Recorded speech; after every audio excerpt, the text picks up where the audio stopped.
Diplomacia, relações internacionais são temas do programa Diálogo Nacional de hoje.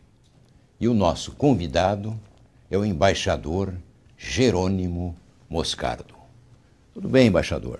Tudo bem, Rui. É satisfação tê-lo aqui no Diálogo Nacional, no seu programa de quase número 600, né? Completando já 11 anos. Grande alegria, uma grande oportunidade que o senhor me oferece.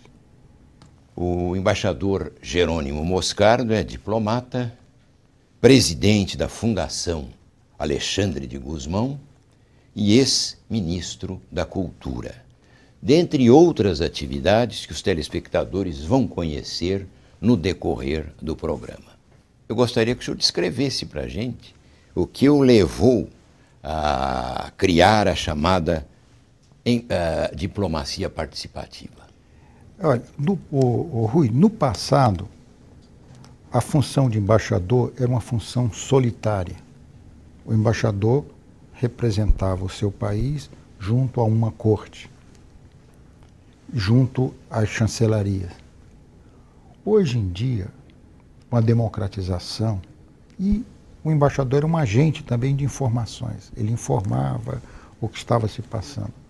Hoje em dia, com a mídia, com a globalização da mídia, o embaixador não dá mais notícia, porque ele já foi ultrapassado.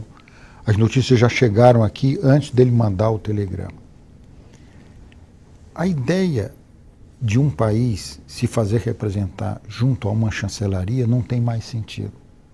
É apenas algo que ocorre, é uma burocracia se representando junto a outra.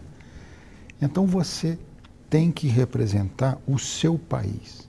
Se você representar a burocracia brasileira, por exemplo, na Bélgica, a burocracia brasileira, o Itamaraty, que eu represente, isso não representa nada. Eu tenho que representar o Brasil junto ao povo belga. Agora, para fazer essa representação, não é possível que o embaixador faça isso sem um concurso da comunidade. A ideia é que hoje a comunidade sabe mais e pode mais do que a burocracia, do que o governo. Daí o senhor ter mobilizado os chamados 3 vetores. Exatamente. Então, o que nós fizemos? Eu cheguei na Bélgica e nós mobilizamos com um plano preparado pela Fundação Getúlio Vargas, com metas e tal. Eu mobilizei a comunidade. Havia naquela época cerca de 10 mil brasileiros na Bélgica. Então eu convoquei e fiz várias reuniões com essa comunidade. E os vetores eram o vetor do saber, o professor universitário, o estudante, o artista, o vetor do fazer, o empresário, e o vetor do viver, o cidadão em geral. Então, com esses 3 vetores, nós fizemos um movimento e fizemos uma eleição em que participavam os 3 vetores na comunidade. E elegemos 20 embaixadores voluntários. E esses 20 embaixadores com a missão de fazer amar o Brasil.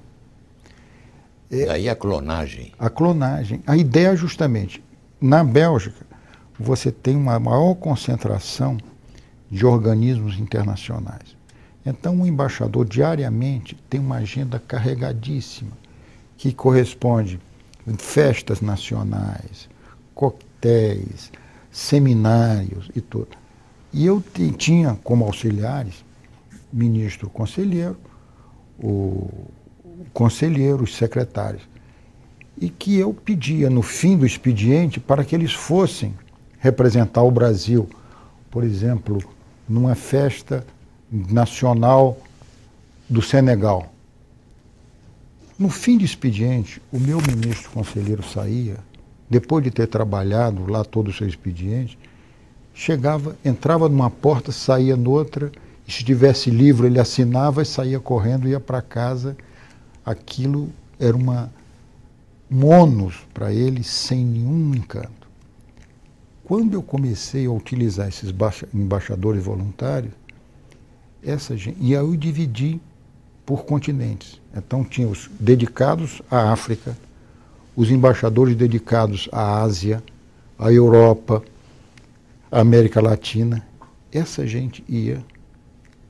E iam como embaixador. E, inclusive, eles tinham cartão de visita, embaixadores voluntários. Eles se aprontavam e iam por prazer. E encantavam, e seduziam. Tivemos um êxito absolutamente extraordinário, porque nós saímos da obrigação para a devoção.